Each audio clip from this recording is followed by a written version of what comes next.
image of God created he him, male and female created he them. Genesis 1:26 and 27. We're made in the image of God. And that's not physical. God's not like our physical bodies. God is a spirit, and they that worship him must worship him in spirit and in truth. It's a spiritual thing. You know, Jesus said in Luke 24 and verse 39, that spirit doesn't have flesh and bone.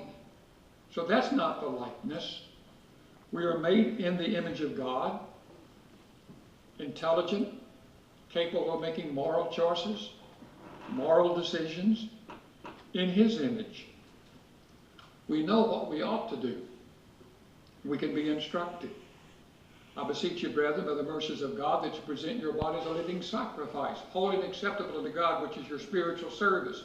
Be not fashioned according to the world, but be ye transformed by the renewing of your mind, that you might prove what is the good, acceptable, and perfect will of God. We don't have to be conformed to the world. We can be transformed into the likeness of Christ.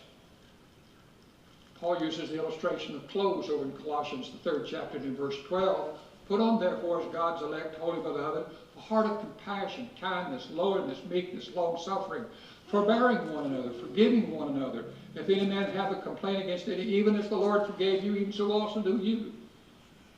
Above all these things, put on love, which is the bond of perfection. And then it continues.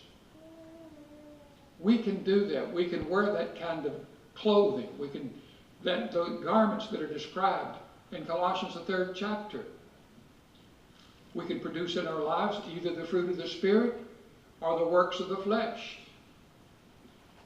But being made in God's image, we have the ability to choose one over the other.